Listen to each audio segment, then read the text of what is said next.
All right. Welcome back to Picture This with me, Adam Lehrhaupt. Our guest today is a master of rhyme, a code-savvy storyteller, and someone who proves that STEM and silliness can go hand in hand. His books, from Lady Pancake and Sir French Toast, Dear Dragon, and How to Code a Sandcastle, aren't just hilarious read-alouds. They sneak in math, science, logic, problem solving, all in ways that kids don't even realize. He's been a software engineer, a school visit machine, and a fan favorite among librarians, reluctant readers, and your podcast host alike. And today, he's here to help us explore what happens when books teach way more than just reading. Please welcome Josh Funk. Thanks so much, Adam. It's great to be here. I'm really excited to have you on today because you and I write different types of stories. And first of all, I'm always jealous of anybody who can rhyme in their picture books, who can flow that meter and keep things moving in a certain way. In thinking about choosing that for most of your books, that kind of rhyming pattern, does that come from that coding background that you have, or is that just how you see the stories? I think that rhyming was something that I started doing right at the beginning of trying to become a children's author. Just like a lot of new children's authors do, they end up thinking, oh, I like Dr. Seuss when I was a kid, so I'm going to write a rhyming picture book, which is not the smart way to go about things. There's a lot of reasons not to write in rhyme, but the most important one is that it's hard. And I did write songs and play guitar in college. And I think that for some people, music is entirely an art form. You feel it, you hear it, you don't think about the rhythm and the notes. But for some people, music is very mathematical. And I'm one of those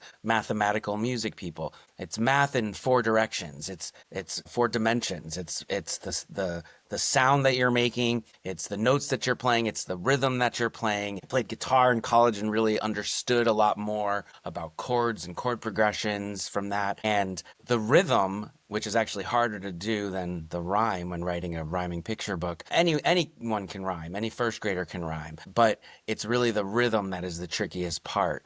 And I think that my background as a songwriter, it encouraged me to write a lot in rhyme. And the way picture books are meant to be read, at least the ones that I write, and most of the ones that you write outside of your Shark Chum series, they're meant to be read by an adult to a child for the most part. And so when an adult picks up the book, they have to be able to read it well, and they're never going to have heard it before. So it actually took a lot of sort of reverse engineering of how I would write a song, because you can't just assume that people are going to say it right. If somebody reads your book and the meter is off, or your manuscript, then it's actually my fault, the writer, for writing it wrong. So I need to write so that nobody can screw it up. But I do think that the rhythm is something that comes from enjoying to write songs. That's fantastic. We need a how to code a picture book is what we need, so that we can work on that in the classroom. With that in mind, one of the reasons that educators love How to Code a Sandcastle is because you're teaching the concepts without having a tablet or a screen in front of them. What are some of the other ways that you talk about teaching those concepts without using those tools? The way that I wrote How to Code a Sandcastle was language and tool agnostic. All human languages, for example, have some sort of object or noun type of word, or verbs or action words. And similarly, all types of programming languages will have some sort of concept of a loop, or repeating something, or an if-then-else, like some sort of decision where you have to go one way or the other way based on some logic condition. You might call it a while loop or a for loop, but it's a loop. Every language has them. Ultimately, understanding the logic of what makes code work is sort of the most important thing. And that's what I was trying to do with How to Code a Sandcastle, which wasn't easy, to boil that concept down into a 44-page picture book for kids. It's about a girl, Pearl, and her robot Pascal, and they are trying to build a sandcastle. And so they have to make decisions about where to build their sandcastle, what to decorate it with. And they have to repeat certain actions like scooping sand, putting it in the pail, dumping it out, and patting it down, and then repeating that. And so it's a story about a girl and her robot building a sandcastle, and they happen to use code to do it. I think that there's a lot of classroom activities that build out of just the way that you present the instructions in the book. It really is like putting together Legos, right? Or IKEA furniture, where it is very simple blocks of code that, as you say, you could move right past because it's layered with this really fun story about a girl and a robot doing an activity together, a fun beach activity together. So I think pulling those things out and saying, what kind of classroom thing can we build? And here's the building blocks, right? So each person in building their story gets a 4 iteration loop. They get an if then else statement, and those things get put together to create their story, right? How to code a story. And that becomes kind of like the fun thing in the classroom. Yeah, I think that it's a great way to introduce the concepts of coding to children, whether they're familiar with some of them or not. And then kids younger and younger are learning how to code at completely different rates, but you have to know what a sequence is, which is sort of the most basic thing. It's a line of code, essentially. But if you, to explain what a sequence is, and to explain what a loop is, to explain what an if then else is, and then in How to Code a Roller Coaster, we add variables to the equation. It's actually no different than how I learned to code in college. Those 2 picture books are essentially my first 2 weeks of programming in college. The first thing you learn is how to print to the screen, which is Hello World, and that's how the book starts. And then you learn sequences, loops, if then else's, variables, and if there were to be a third one someday, it would be about functions. So we're going to jump out of the STEM activities into something a little bit different. I want you to imagine that you're designing a day of curriculum for a classroom based on the characters in Lady Pancake and Sir French Toast. What subject would each character be teaching, and who is absolutely going to be the one who decorates the bulletin board? That's a great question. I've never been asked that before. So some of them are kind of obvious. There are currently 6 books in the series. Book 7 comes out on September 9th of 2025. And that is Whodunit, a holiday mystery. So I think the English teacher would have to be from Whodunit, the new one, Agatha Crispy. She's like a donut, like Krispy Kreme, but spelled differently, so there's no copyright issues. And so she'd be the English teacher. I think science would definitely be Professor Biscotti. She is started out in Short and Sweet, which is the one where Lady Pancake and Sir French Toast go stale. They start to go stale, so they end up visiting Professor Biscotti, who has a despoiling ray. Unfortunately, it works a little too well and shrinks them into tiny little children. But so she would be the science teacher, I think. What other classes are there? English. Oh, history. Who would teach history? That might be Sir French Toast. I think Sir French Toast might be the history buff out of everyone. And then PE. Who would be a good? I'm gonna go with Count Caper. So Caper, he is the kind of small, be like a little like Napoleon complex kind of thing. Part of his backstory is that nobody would play with him when he was a kid, and that's why he became a villain. The books are all about friendship, if you're not familiar with them, so they all do become friends in the end, don't worry. And they don't get eaten. There's no people in this world, so yeah. We generally don't like it when our characters get eaten, although at the end of I Will Not Eat You, I do kind of leave it open to the reader's interpretation. Yeah, there's that. There at the end of Everybody Loves Bacon. I think the bacon gets eaten, and then obviously the John Klassen ones, a little questionable too. The Hat series I'm talking about. So, in staying with the breakfast foods, that series is loaded with puzzles and problem solving and sort of like some spatial reasoning. Have you seen teachers use those books in, STEM challenges or interactive read alouds or building critical thinking? I think a lot of times I have seen teachers use them to build sort of like maps and races out of what happens, because they usually go on adventures through various food type locales. And so mapping out journeys of these places that they go to. I think there's some fun game creation that could that could happen, where some of the whoopsies that happen, and a little shoots and laddersy kind of thing that could be created that go with these stories. Yeah, that would be awesome. If anyone wants to create that, Shoots and Ladders, I think I own the I know I own the film rights. Merchandise probably too comes along with that. There's some resources on my website that the publisher put together, but a lot of cool stuff that teachers have done. So leaning into some of the stuff that you've seen that teachers have put together, what are some of the coolest ones that you've come across for your books? I think a lot of times it has to do with, because the first book is a race between two characters, a lot of predicting who's going to win. And they do a lot of like counting numbers and percentages and things like that. I think trying to figure out who thinks Lady Pancake is going to win, or who would vote for Lady Pancake and versus Sir French Toast. I know that when I visit schools, I'll often talk about trying to come up with a character, because that's one of my favorite things to do. And so I'll often get some volunteers to come up to the front, and we'll create characters by taking your favorite food or something you ate for dinner last night and mashing that together with a job you might want to have or an animal you like, and creating those. And then usually I'll have a third volunteer that is a teacher, the highest ranking person in the room, principal if they're there, then vice principal, then librarian, and try to get them to come up, and they'll be the villain. So it's your least favorite food and the scariest, most hideous monster you can think of. And so we'll end up with like a mushroom spider is trying to attack Dr. Pizza and Officer,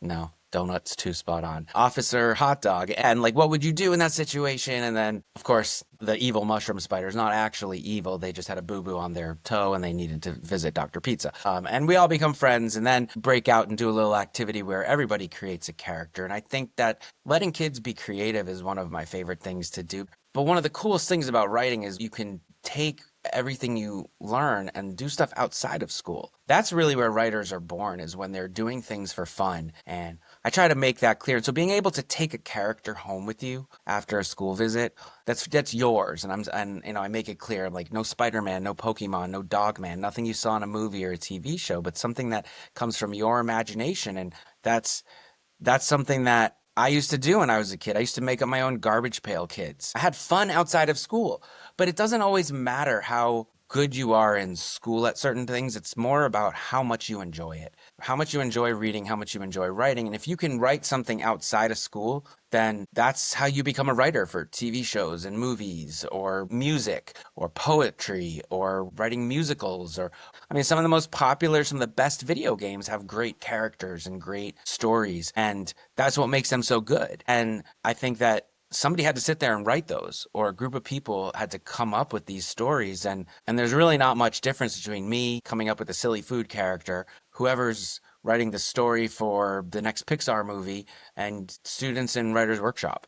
I mean, we're all just people having fun writing stories. And I think that that's something that not everybody really thinks about. Like, there is a job out there to be a writer for video games. That's a job. They're now making them into movies and TV shows on HBO because those stories for video games are so good. It really is a great connection, because when you take somebody away from their job, right, and a student's job is to be a student and learn in school, and you get rid of the grades or you get rid of the performance reviews, and you say, all right, you're at home, you're in your free time, you're not getting graded, you're not getting reviewed. What is it that you want to do? Is it writing? Is it drawing? And being able to have the freedom to do that any way you want to. You can write a poem, you can write a story, you can draw a picture, you can make geographic shapes, but you have to create something. This is 15 minutes of creative time.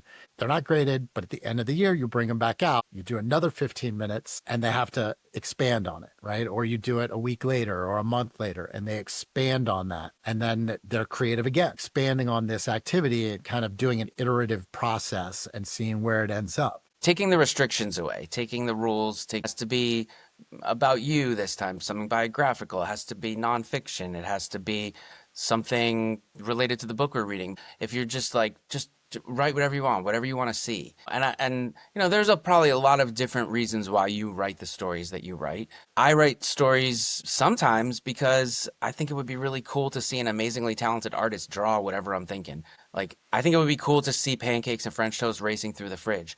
I think it would be cool to see a boy and a dragon who are pen pals writing letters to each other and misunderstanding each other.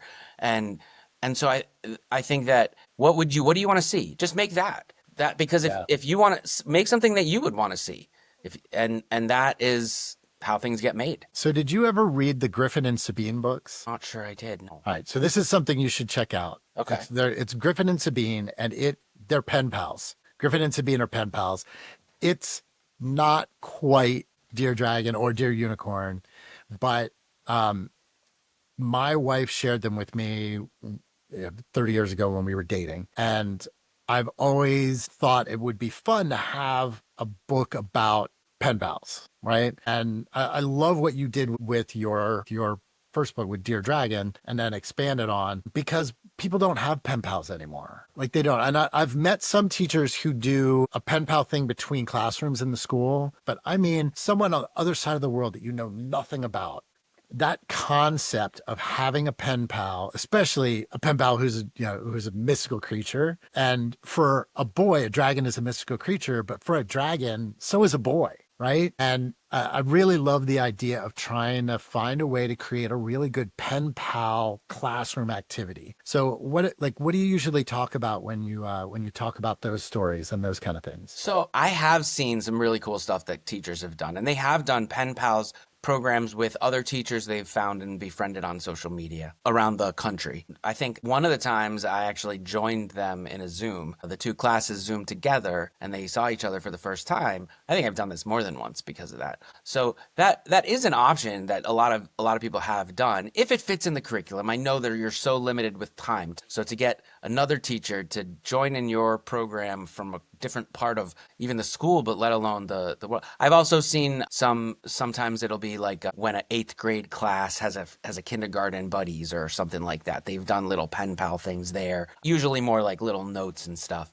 But I think that is a really fun one. There are so many fun activities that you can do with that don't involve other people, where you can say, if you could write a letter to anyone, real or imaginary, person or animal, star or planet or comet, write a letter, right?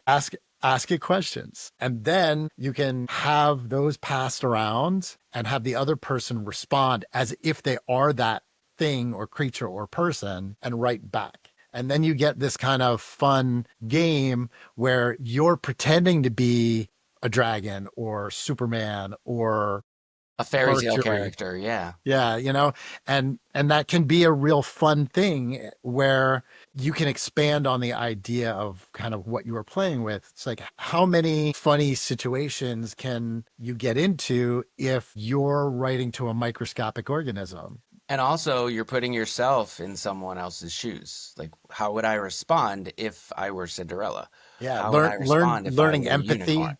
right? Yeah. And that brings us to a real good topic for us to discuss. You really go out of your way to be empathetic, to connect with people of varied backgrounds, varied histories, varied ages. How does that influence your writing, and how is that something that you've incorporated into how you try to live your artistic career? Well, I think that throughout the history of picture books, we've had a lot of books that are written by white dudes from the white man's perspective throughout history, and not just picture books. I mean, forever, right? So I try to consider that as I'm writing stories. That's the perspective I have, but I try to make sure that when I'm working with illustrators and editors that I talk about, like, let's try to make sure that we're getting a diverse perspective, a diverse representation of the people that are going to be contributing to the books. And I think it's important that kids see themselves in books and kids see all different kinds of people in books. I have kids that are their own individual people and very different from me, whether they're neurotypical or atypical, whether they're gender related. I think it's important that we are open to sharing various perspectives in picture books. And I only have mine. And so I try to make sure that whenever I'm making a book that it's not a bunch of white dudes in a room making a book together. I mean, and it's not even just that. It's, whenever I go to a book festival or I get invited to a podcast, I want to make sure, and you're doing a great job of getting a diverse group of guests. And I think that that's something that that's important, that teachers have classroom libraries. Well, hopefully they have them at all, but they have classroom libraries that are going to reflect the students that they have. And especially the students that they have, if they are not reflecting to the community at large, I guess. And I think that's something that it should be important to everybody. And I didn't start thinking about this stuff till I was far older than I should have. And I'm embarrassed to say that this wasn't something that I felt like I needed to think about and until I was in my 30s. And that's when I realized some of these problems with the world existed and these historical inequities. And I'm still learning all the time. I'm still learning every day and trying to become better. I think that it's important that I set an example that I hope other people can follow, at least trying to make sure that you're getting the right books in front of the right kids. I do want to cultivate a diverse group of guests. So if you are part of a group or you know someone who is part of a group who hasn't been represented on the podcast, reach out. I'm always looking to expand who I'm talking to broaden my understanding and get a look into how different communities are doing what they're doing. I started this because I don't understand. I don't understand what a teacher goes through trying to create the curriculum. I don't understand how picture books are used in a classroom other than here's a book to read. They can be used for so much more. And what I wanted to do was take something that I really care about and hold it up and say, we can use this for so much more stuff, but I need to have those examples. I need to have examples to hold up and say, here's a book that we can use for these kind of things. And here's a book we can use for these kind of things. And the only way we get them is by talking to each other, by people recommending them, by people commenting them below our podcast and saying, here's a great STEM book that would go along really well with a lesson plan, like How to Code. Here's a great book about, traveling and journeys. It would go along really well with some Lady Pancake, right? So I'm calling on the listening audience to help us out here, help each other out, and really help us create as diverse a community around Picture This as we possibly can. I get off my tiny little pedestal. I'm only 5'5", so I need to be on the pedestal every once in a while so I can be regular height. I'm not from a tall people, Josh. I know you understand.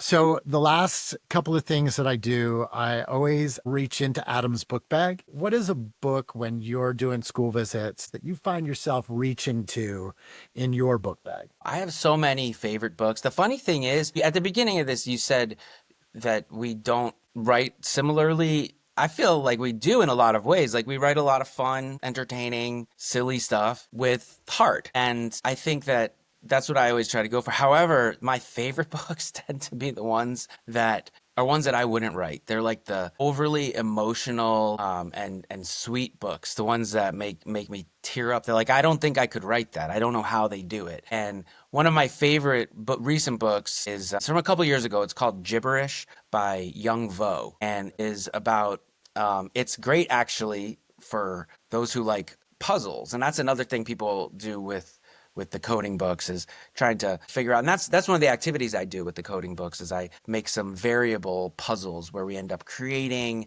a robot by assigning shapes and numbers for the arms and legs and things like that. I was always I loved Games Magazine and doing crosswords, but not just the crosswords, like the other ones were like that you'd fill in little dots and try to make a picture. And Gibberish by Young Vo, it's about a kid who moves to the country, does not speak a lick of English, and everything that the character sees is in speech bubbles, but it's all just symbols, so they're just gibberish. And the characters that are speaking gibberish are all illustrated, sort of like old-timey 1920s black and white Disney characters. And slowly, the main character learns English, and some of the letters replace the gibberish symbols, but not all of them at first. And then slowly the characters that are speaking those gibberish symbols become illustrated more in the style of the main character, which is colorful, and it's, I think, digitally rendered, but it looks like a painting.